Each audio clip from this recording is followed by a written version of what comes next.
Плохая погода оказывается. Холодный воздух стимулирует выделение тестостерона, гормона, влияющего на желание заниматься любовью у мужчин.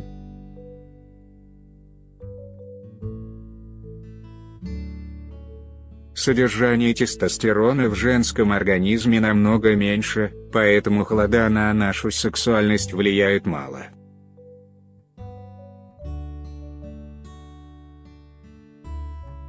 Более того, пасмурная осенняя погода может временно понизить наш гормональный фон и, соответственно, чувственность тоже.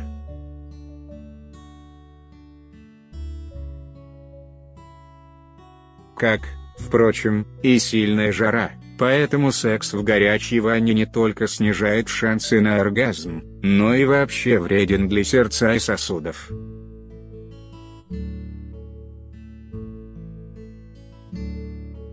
Идеальная температура для секса – 25 градусов по Цельсию. Плюшевый мишка. Вы бы никогда не подумали, что источник сексуальных проблем любимый плюшевый мишка, с незапамятных времен обитающий у изголовья вашей кровати.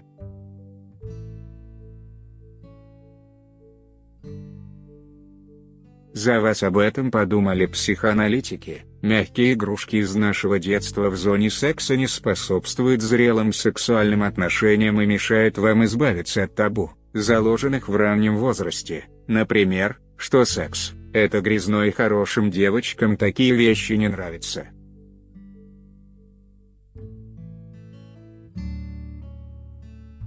Точка замены счастью. Кто-то чувствует себя комфортно только в своей постели, другим необходимы экстремальные места, секс на парте в институте, на поляне, в лифте, на заднем сиденье автомобиля.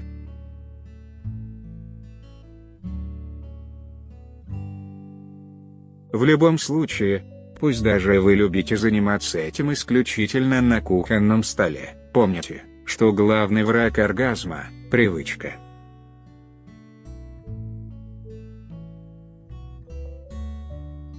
Поэтому сексологи советуют каждые полгода вносить небольшие коррективы в привычные сценарии, переставлять кровать из одной комнаты в другую или секс в машине менять на секс в гостях.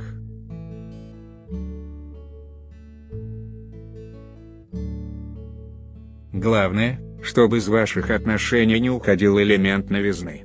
Новое, неиспробованное, необычное провоцирует выброс в кровь дополнительных порций адреналина, который, в свою очередь, будет гормоном сексуальности.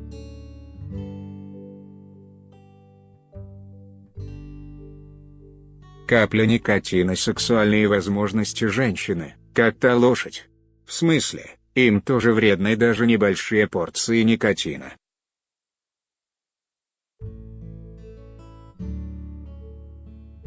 По последним данным ВОЗ, курение, более 20 сигарет в день, у 11% женщин приводит к постепенному тотальному снижению чувствительности эрогенных зон.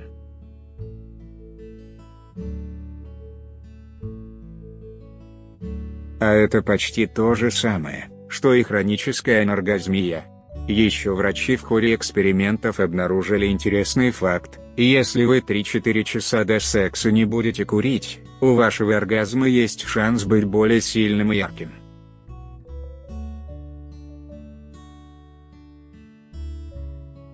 Высокие каблуки и тесная юбка. А как же девушки из порно, спросите вы? Они всегда так ходят и вроде на отсутствие оргазма не жалуются.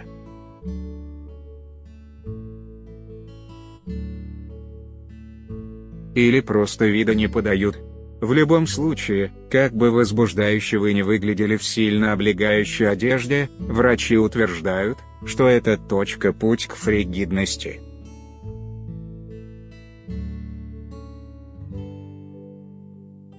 Все дело в так называемых венозных клапанах, расположенных в ногах и области малого таза.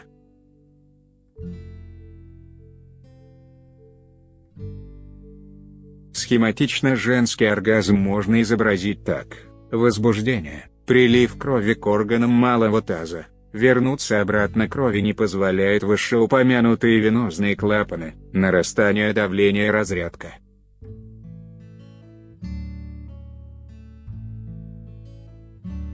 Во время оргазма клапаны резко раскрываются, и кровь уходит по сосудам обратно.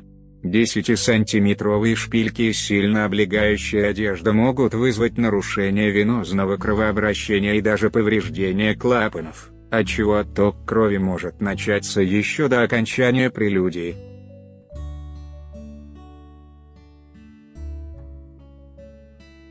Вы легко возбудитесь, и также резко остынете. Но с другой стороны, женщина в тапочках выглядит не очень эротично, так что секс может вообще не начаться.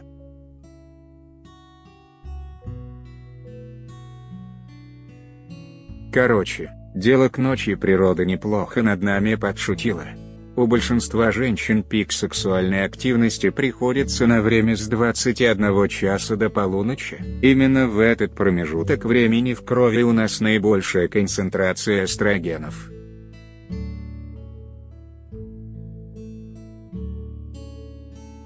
А с 6 часов до 21 часа нам любви тоже хочется, но не очень сильно. У мужчин все наоборот.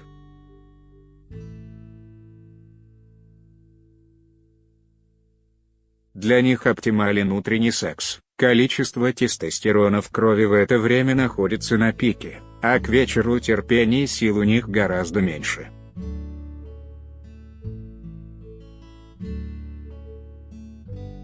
Помочь может постоянство.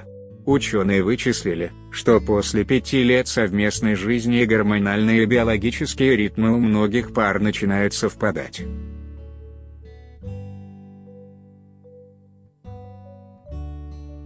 Все в голове. Некоторые особо чувственные девушки способны испытать оргазм в парикмахерской во время массажа головы.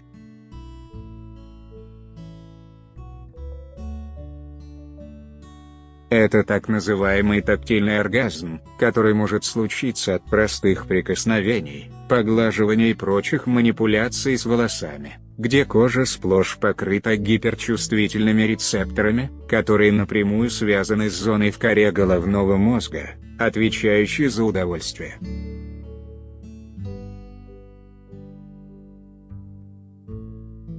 Стопы тоже очень чувствительны во время педикюра. Многие стараются думать о чем угодно, кроме собственных ощущений.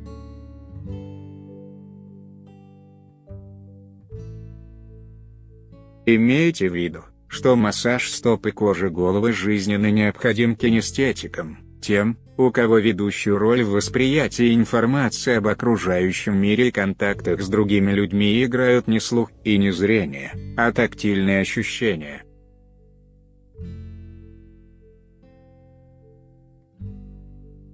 Не в форме. Сможете ли вы прямо сейчас сделать 10 отжиманий от пола, если до этого год не занимались спортом?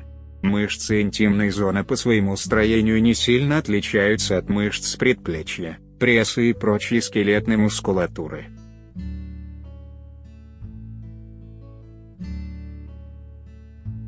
Без физических нагрузок они становятся атоничными, а оргазм — это не что иное, как сокращение мышц.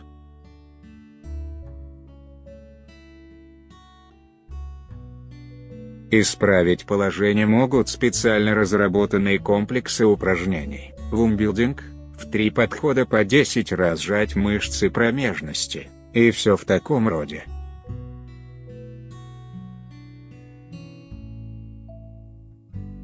Но этого мало.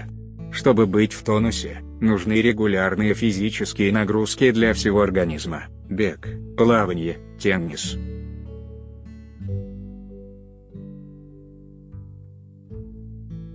К учению глухо. Если вы плотно поужинали и вскоре после этого занялись любовью, оргазм может и не случиться.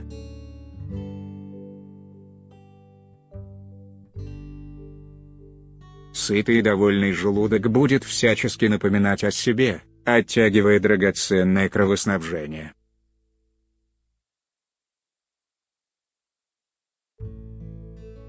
В идеале есть надо как минимум за 3 часа до секса. Еда должна быть не слишком жирной и не слишком острой.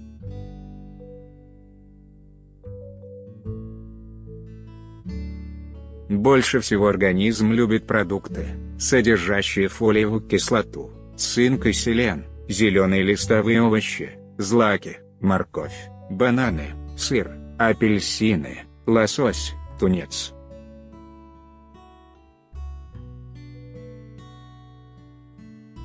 Аллергия на секс. Вы занимаетесь этим, а настоящее удовольствие все не наступает.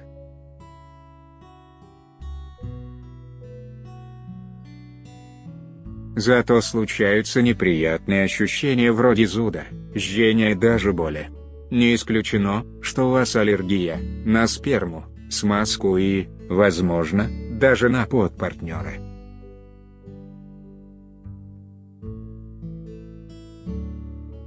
Выхода 2. Прекратить заниматься сексом с этим человеком или пройти курс лечения.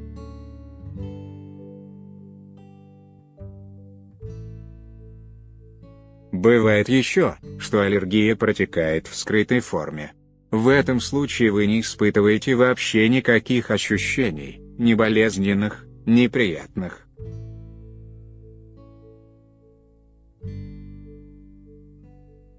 Организм, столкнувшись с биологическими жидкостями, которые вы отторгаете, включает защитные механизмы, вырабатывает антитела, снижающие чувствительность эрогенных зон.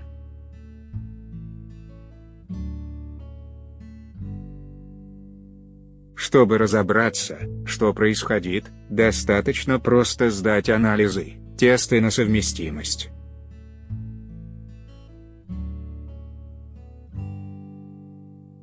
Музыка нас связала. Музыка действительно творит чудеса с либидо. Сами того не осознавая, мы иногда не можем расслабиться и отпустить себя только из-за того, что в помещении слишком тихо или, наоборот, слишком громко играет музыка.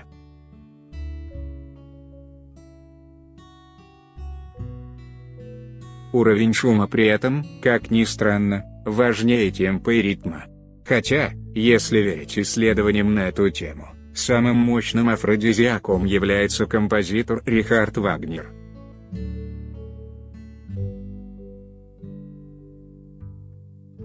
Из неклассической музыки наиболее возбуждающими были признаны диско, регги, джангл и трип-хоп.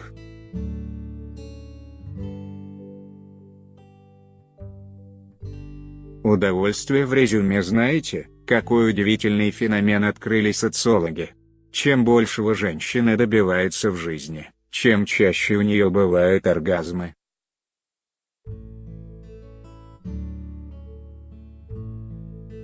Теперь понятно, почему в позапрошлом веке фригидность считалась нормой. Психологи утверждают, что все дело в самосознании.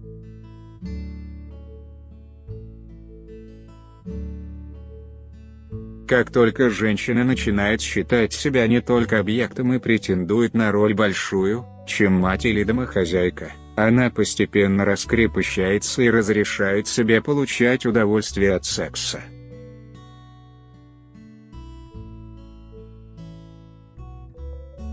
Исследования показывают, что деловые успешные девушки достигают оргазма в 5 раз чаще, чем те, кто решил посвятить себя домашнему очагу.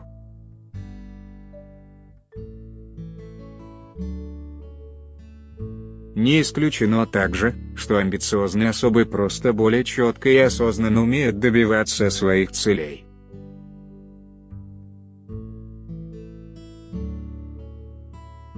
Тесная регулярность. Если тренироваться водить машину раз в полгода, далеко не уедешь.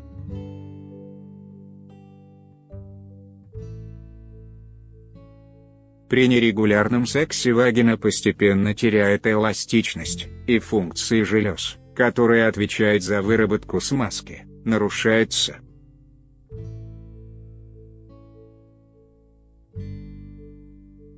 Считается, что если вам до 30 лет, то для здоровья нужен оргазм 3-4 раза в неделю, если от 30 до 40 – 2 раза, после 40 – 1 раз.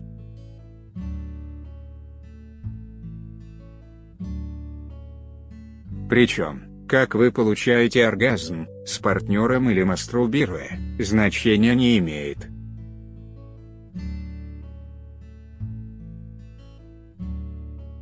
Алкоголь минус оргазм после большого джина с тоником или пары стопок виски, вы превращаетесь в секс-маньяка. Все правильно.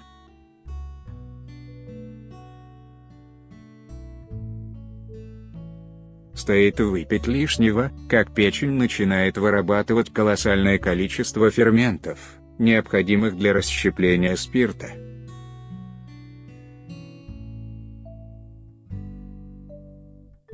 Они не только алкоголь расщепляют, но и по совместительству повышают активность половых гормонов.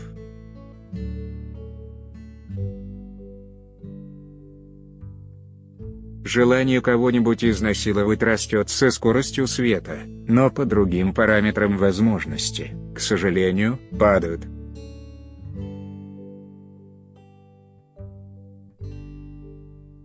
В частности, резко снижается чувствительность клитора и вагины. Стринги все портит, сексологи при их упоминании содрогаются.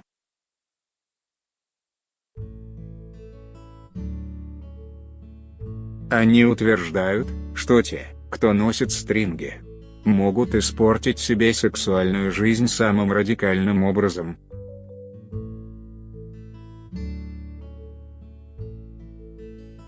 Почему? Ведь, вроде бы, все наоборот. Трусы-стринги оставляют гениталии открытыми для постоянного трения.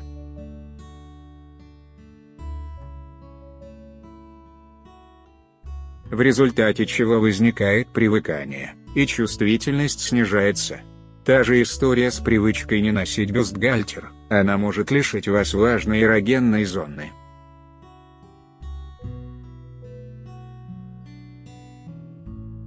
На дворе трава. Героиня фильма Вуди Аллена Энни Холл считала, что марихуана для женщины – все равно, что виагра для мужчины.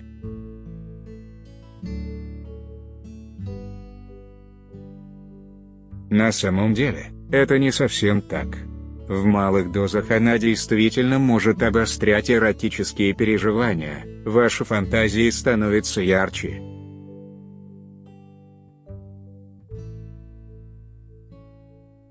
Зато она снижает чувствительность и замедляет рефлексы.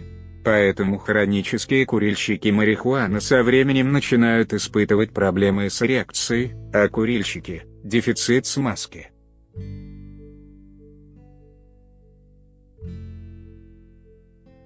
Девочка.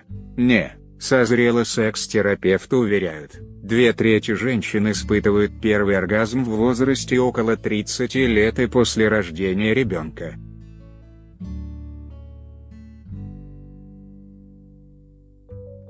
Более трети впервые улетает за облака, занимаясь сексом во время второго триместра беременности.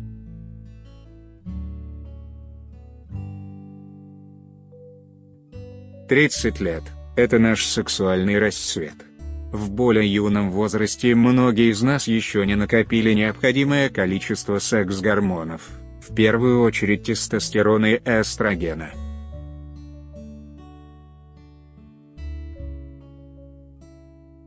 Так что, если вам еще нет 30, просто наберитесь терпения, и, кто знает, возможно, оргазм скоро найдет вас сам».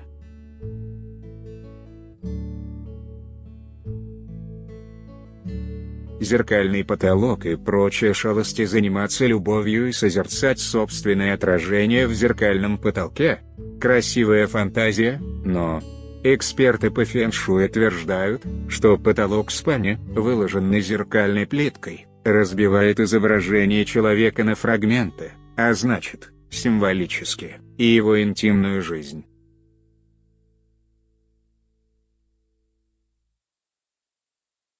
Такой же эффект может оказать обычное зеркало напротив кровати. Негативная энергия будет медленно, но верно разрушать ваш союз.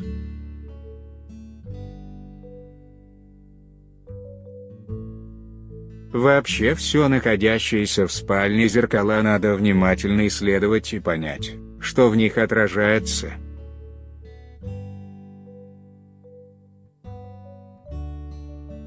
Если отражается дверь в туалет, или любая другая дверь, бешеного секса не ждите.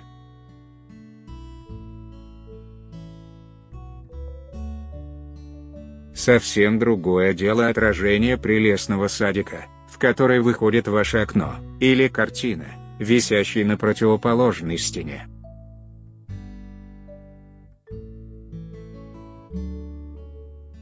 И еще. Если ваша спальня располагается на западной или северной стороне дома, где почти не бывает солнца, то старайтесь как можно чаще включать искусственное освещение, чтобы энергии жизни не было в избытке и она могла благотворно влиять на вашу сексуальную ауру.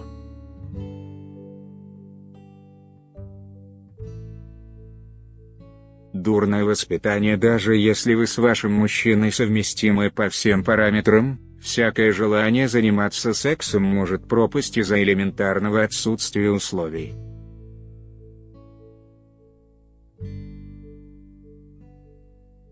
Если вы живете под одной крышей с родственниками, особенно если это ваши или его родители, вам, как хорошей девочке, постоянно приходится беспокоиться о том, как бы не вызвать у них смущение или возмущение своим раскрепощенным поведением.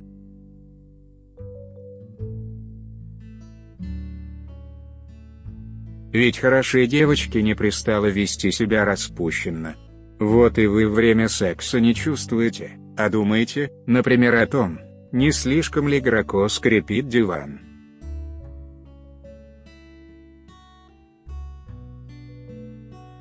А оргазму мысли, как вы понимаете, только мешают. Он водит меня за нос. Если вы в течение дня пару раз закапали обыкновенные капли от насморка, не удивляйтесь, если к вечеру в постели превратитесь в снежную королеву.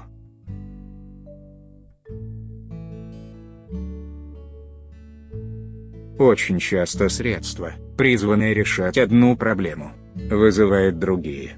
Среди популярных лекарств есть немало таких, которые с оргазмом, если можно так выразиться, несовместимы.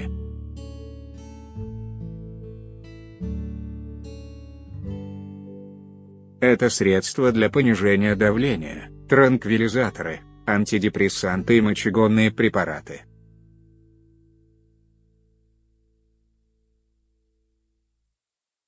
А таблетки от аллергии для снятия симптомов простуды высушивают слизистую вагины намного больше, чем нос.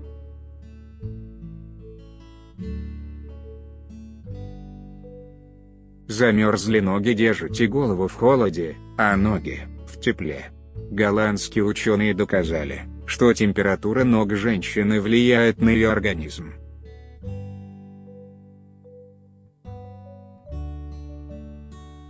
Вероятность наступления разрядки у женщин увеличивается на 30%, когда и кратко у нее теплые ноги.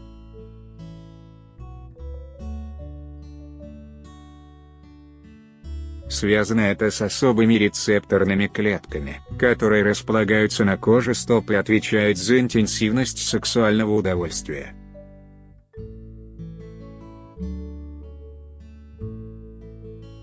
Поэтому в следующий раз, перед тем как заняться сексом, не забудьте надеть теплые шерстяные носки.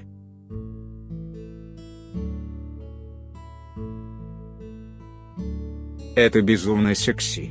Медленно и печально отсутствие оргазма может быть симптомом не фригидности, а депрессии.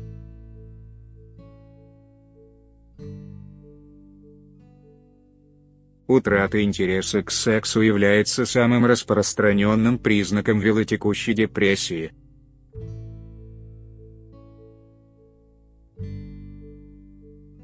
К счастью, после того, как депрессия проходит, оргазмы возвращаются.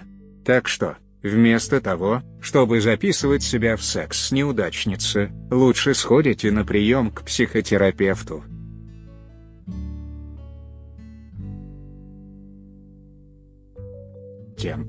Темпо. Он все делает слишком быстро и напористо? Или, наоборот, от его медлительности и основательности водят скулы? Не тот стиль и ритм секса – одна из распространенных причин, мешающих полноценному удовольствию.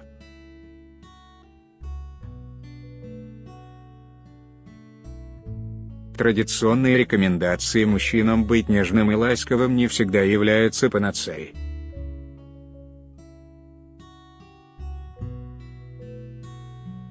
Многие женщины, например, получают оргазм только когда все проходит быстро и энергично, в противном случае их вагина раскрывается слишком сильно.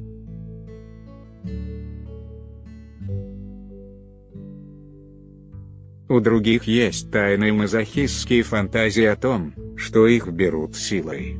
В идеале сексологи рекомендуют сочетание жестких и мягких стилей, быстрых и медленных ритмов как минимум 2-3 раза за акт любви.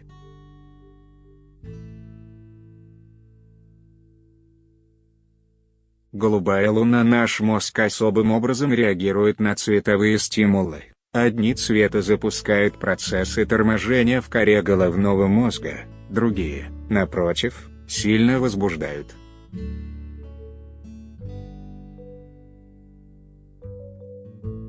Все оттенки красного, желтого и оранжевого будоражат сексуальность. А вот тихие, пастельные тона и оттенки зеленого, голубого, даже секс-бомбу могут неожиданно настроить на пуританский лад.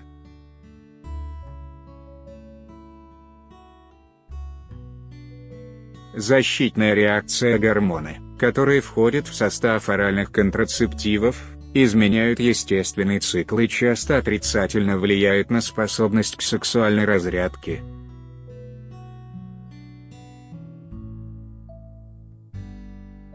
Что касается презервативов, то эти важные ребята помимо аллергии могут еще создавать барьеры психологического плана, впрочем, у мужчин чаще, чем у женщин.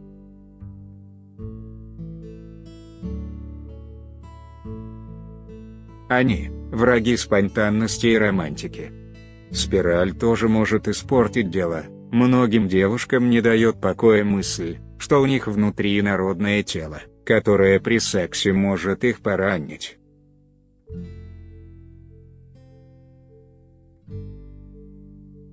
К тому же организм, как правило, долго и упорно не желает привыкать к спирали, ценой привыкания может стать снижение чувствительности.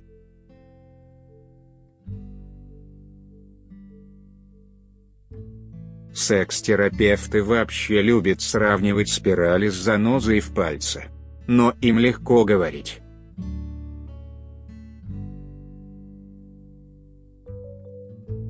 Поэтому здесь мы их совет: не предохраняться, слушать не будем и постараемся научиться получать удовольствие в любом случае.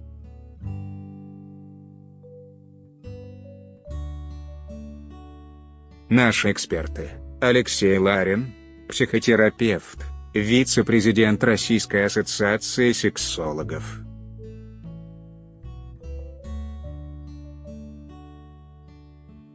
Александр Левицкий, кандидат медицинских наук, сексолог, куратор школы управления мужчинами.